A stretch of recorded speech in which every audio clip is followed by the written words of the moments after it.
So we all know that Pam Bondi finally got fired by Donald Trump.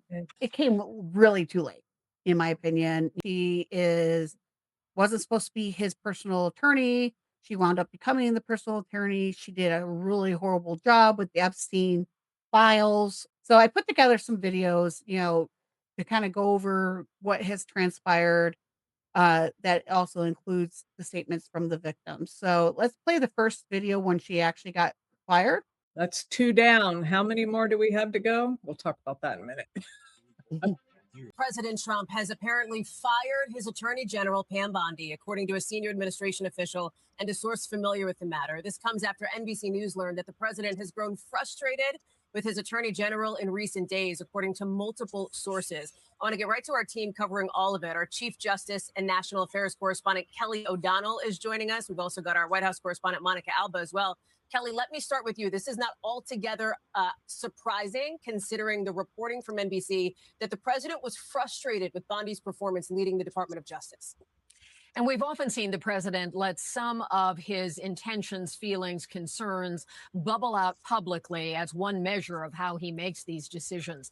For Pam Bondi, this is a blow because she has been a very loyal sort of friend and ally of the president for a long time, going back to Florida, assisting in the first Trump term. And this, in many ways, comes down to a representation of the frustration that President Trump has, that his vision for how he could exact retribution against political rivals and those who had, in his perception, done him wrong at some past point, to be brought to justice. That has not happened, even though this Department of Justice under Pam Bondi has attempted to do so in a number of areas where we've seen the failed attempts to prosecute James Comey or Letitia James. Then there's the broader issue of the Epstein files. There was a moment where Pam Bondi, who in the journey of her time as Attorney General has been both loyal but has also committed some self-inflicted errors. She talked about having the so-called Epstein list on her desk, and that never materialized. She had led people to believe there would be more coming on Epstein. And then initially last summer, the Department of Justice said the files would be closed. There was no action to be taken. And that triggered a groundswell that was a broader political coalition than you might expect. Certainly those in the MAGA community, and then those who were very supportive of the survivor community around Epstein. I don't know. Did we feel sorry for her? No. No. No. I do work on litigation, and part of my job is evidence. The thing with her is, first, yes, she's trying to get these indictments, went to the grand jury over and over again. There's no evidence. Even Trump, we've seen has committed the same type of things that she is trying to accuse Letitia James of, but also, James Comey, who really actually helped Trump in the first election with the whole thing with Hillary Clinton. With the Epstein file, they made really, really horrible mistakes. The thing that got me the most was the redactions. Yesterday, I did 100,000 redactions automatically for people's names as part of a production that I put out today. These type of errors should not happen with the technology we have in the legal community today. So I'm happy she's gone. She really has put a black eye not only on attorneys, but also the rule of law, and also people that are like me who, work in the civil side and the criminal side that have to work with these attorneys and these case teams to put out productions that, help the cases.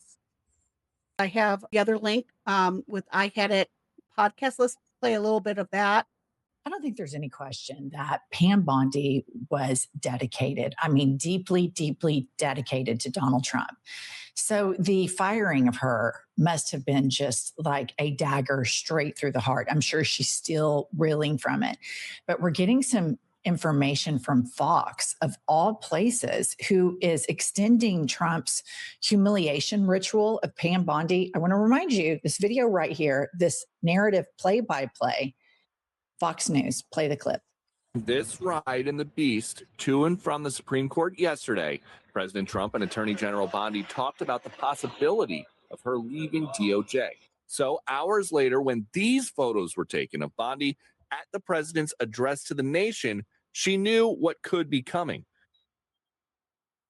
So, I mean, a play by play. They were in the beast together. They went to the Supreme Court together. He said, "Hey, listen, Pam, I think we're going to break up."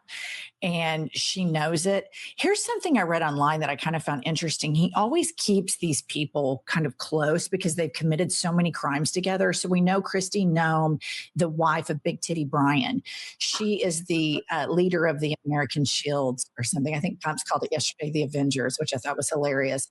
And Pam Bondi says that she's going into the private sector. I'm interested what private sector this is going to be. You know that it is a Trump oligarch sycophant that can keep her shackled to the Trump regime, because I don't think this thing is tidied up or he has a file already with like, here's everybody's pardons. He wouldn't do that. Autocrats and dictators do not think about their secession plans. So he has to keep her somehow in the mix. But you guys, I think he's going on a full-blown massacre. There are rumors all over the place. Started with Nome, now it's extended to Bondi. Pop up the next post. New, Trump is considering more changes to his cabinet, according to 4 officials. He has expressed frustration and disappointment with Commerce Secretary Howard Lutnick and Labor Secretary Lori Chavez de Ramir. He's very angry and he's going to be moving people, an administration official told Politico. No final decisions have been made on Chavez de Ramir and Lutnick, and Trump has contemplated firing people and then backed off before. I mean, no surprise here that it's Taco City with this guy. You could see here, one of the rumors out there is she begged for a job when Trump said that she was fired. And now we're looking at other people that is going to be part of his, cleaning up of his cabinet. With Bondi, I think it's a good thing, but it's also a bad thing because Todd Blanche came out today saying that he's not going to move forward with any of the Epstein prosecutions or anything. It's just like, he says, it's done. We're done. We're not doing anything else. So with her removed, yes, it's a great thing. However, we're still in the same kind of boat when it comes to those files and giving the victims their justice that they deserve. The last clip I have is just the Epstein victims and their response. Let's play that now. Does anybody really believe the files are still intact? That he hasn't destroyed them? No, I I don't think think- a lot of them have been destroyed. But Yeah, I'm also thinking that, Putin has a copy. Maybe that's something he's been dangling over his head all the time. I think Netanyahu does too. I think so too. Iran has been dangling that little carrot out there as well. Maybe Putin gave them to them. Who knows? Now we're getting reaction to Bondi's firing from Epstein survivors. That's I know. right. Tell us about that. Yeah, there's a lot of play here, Kate and Zinkley. You heard Monica talk about the various things that led to the firing of Pam Bondi. One of those pressure points was, according to the reporting from our team, her handling of the Epstein case, the Epstein files, and that document drop. The Deputy Attorney General, now the Acting Attorney General, Todd Blanche, had taken on a much more prominent role, at least public-facing, with the release of those documents and the way that investigation and the subsequent file release was being handled. So there's this question now on a couple of fronts here. First, will she, in fact, appear in front of the House Oversight Committee to answer questions? Remember, this was a closed-door deposition. What you're looking at here, she had previously done a more typical hearing, like we would normally see, of course, open, televised, et cetera. And there you see some of these Epstein survivors standing behind her in what was one of the most dramatic moments of that hearing. Bondi was asked repeatedly by Democrats to address those survivors in the room, just several rows behind her. She did not turn around and address them. I can tell you that in my conversations with some of these Epstein survivors that you see, as well as others, they've been frustrated with the DOJ handling of the Epstein case, and that's why you're seeing some of the reaction coming out from them. the family members of Virginia Roberts Giuffre, Sky and Amanda Roberts, her brother and sister-in-law, Giuffre, of course, died by suicide just about a year ago now, was one of the most prominent Epstein accusers. They have a statement out in which they say essentially that they hope that she does have the courage to testify. They say alliance to a corrupt agenda never serves you. Another one falls on the sword to protect the powerful. They say they want to hear from her. They hope that she does right by survivors this time. Annie Farmer, another Epstein survivor, said this is not about a single person. It's about a government and judicial system that has failed Epstein. And essentially, whoever is in charge needs to continue to fight for accountability and justice. So now there's the question, will Bondi, in fact, answer questions in front of the House Oversight Committee? You know who wants her to is Nancy Mace, of course, prominent Republican member of Congress who has been from basically the beginning, somebody who has supported the release of the Epstein documents. She says she didn't say Attorney General. She said specifically Pam Bondi, who she wanted to hear from in this closed-door deposition. So that process is still working its way through the committee. I expect we'll know soon whether Bondi will be called in her role now as a private citizen. Kate and Zinkley. So now we have to wonder is, yes, the subpoena actually was addressed to her personally, not the AG, which is a good thing. Then also you have Jamie Comer, who tends to really flip-flop, in my opinion. When it looks good for the Republicans, he's all for it. When it doesn't look good for the Republicans, he's, doesn't want to really investigate or ask questions of a substance. We'll have to find out because she still has that subpoena. I hope that they do enforce it. The truth needs to be out there. And with her, out of there, which is, to be honest, being in the legal community was like one of the happiest things I've saw all year already and last year too. Because it really was a damper on how our government works. She's not the private attorney to Donald Trump, and she's supposed to be for us. So this is a good thing. We'll have to see what's next. I think Tulsi's next, and I think that Chavez is going to be next, and then the men. Yeah. A few things on that. I think we're going to see a lot of dominoes fall because he's at his lowest approval rating ever at 31%. And so, he has to have scapegoats, obviously. But going back to a couple things, she has broken so many laws. There is no way she doesn't stay under the wing still of Trump. Well, there's no one there to prosecute her. That's a whole nother thing. Well, somebody said on the Legend show But in the state, right? in Florida that the state has refiled a bunch of the lawsuits because now she's out.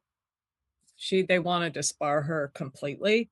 The redactions were not errors; they were on purpose, right? And so we know that. Mm-hmm. And the last thing, if you guys listened to Brian Tyler Cohen earlier, when Blanche was talking on Fox, he's under the impression that now the Epstein files are going to go away with Pam Bondi. Oh, here we go. We're done. It's like, I don't think so. She's the scapegoat. I don't think so. But I think Hegseth is next. So we'll let the panel talk. But I had those comments. I think Tulsi's next. I think he's going to get rid of all of the women. And then he's going to start with the minority men. So that by the end, it's just all white. I think he lives vicariously through Hegseth. Exactly. He's always wanted to be that one in charge of the military. He's always, Hegseth is young. He is a good-looking guy, whether you like him or not. He's a good-looking guy. And I think Trump is jealous. I think Trump kind of lives vicariously through him. And I said this on Lumba that he is almost, he admires him. He has some kind of weird admiration for him. And I think he's, go ahead. I think he's going to get rid of Hegseth because the war isn't going well. I think he's getting embarrassed by it, and people don't like war. So I could see him going.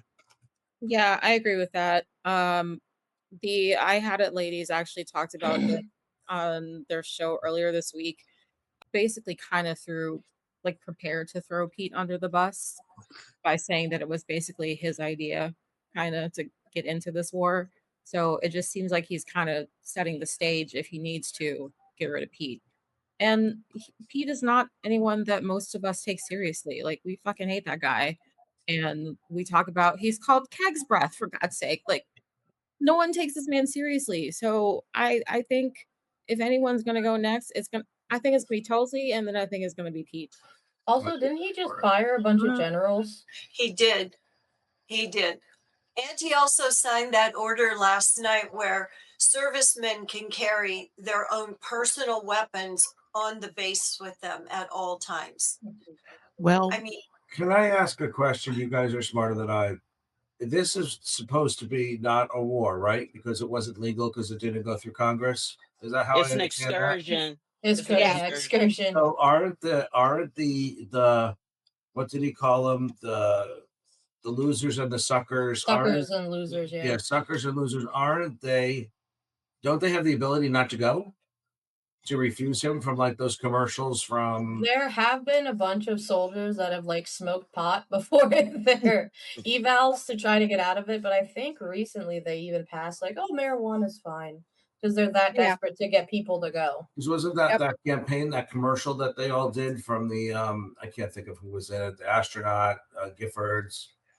the whole 5 thing. senators. Yeah, wasn't that all about Unlawful. that? So I would think Yeah. more of these folks would just refuse to put their life on the line for this man. But see, I have a different take on it. I pull back. No problem. I have a different take. I guess my take is that Patel is up next because of the hacking of his email and a whole lot of other stuff that is going down. So I think Patel, he needs Gabby, Tulsi Gabber, he needs her for the simple fact that elections. So I agree with that. he's not on the radar right now because he needs her for a certain mission because he has her out there looking for so-called reasons to, inject his power. So Tulsi has a mission that she's working on. Nevertheless, I think Patel is next. I wouldn't So be upset by it. is someone keeping track of these bets so that we can wager? I think need to we do should have another a poll. whiteboard and start doing that, Yeah. you know, Go and chip in madness. pennies or something. We should do Didn't that. he get rid of I like 90? Didn't he get rid of like 90 people in his first cabinet in the beginning? Like, didn't he fire like 90 people in his first He year? did. He did They because were they were good people. pushing Some of back them on were him. good, whether you liked Wow. them or not. Lawyers. They were guardrails. Lawyers. Yeah, they were the guardrails that he got rid of. And I think it depends on what happens in this excursion, this war with Iran, because if things go further south, he's going to have a scapegoat. Yep. So that's my only thing on that.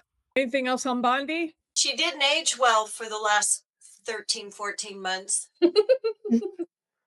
I mean, Wow. you know, all that stress and lying. Yeah. Just saying. And probably the fast food he makes them eat.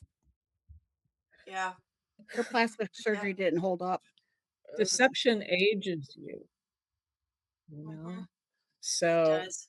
everything around Trump dies. She wouldn't even turn around to those poor victims. In the Oh my God, that was made me She's disgusting. just so not- angry. She is not human. That woman is not human. There's something very sinister about her. Soulless. You have to be soulless, Jim, in order to be a part of that group. Right. I know that. I agree. Correct. I think it's a conglomerate of narcissists.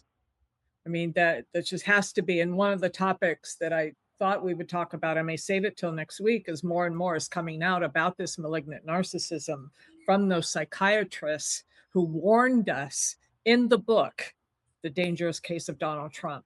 And she is warning us again that this is going to get so much worse. Like So we're much. hearing that everywhere. Like 2029 Yes. is going to be the end of the Yes. world. I'm hearing now. Yes, until he's stopped, or until his body stops something, right? So that's the scary part. Okay, thank you, Lori.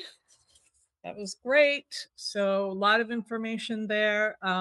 We need to keep our eye on who's next. And maybe we'll do a behind the scenes little, I don't know, like you bet on Super Bowl. Yeah. Can we Squares. squares? Yes, I love it. It's so messed up, but I love it. I don't know. We have to have some fun, you know. Right? We gotta laugh Um, somehow. Exactly.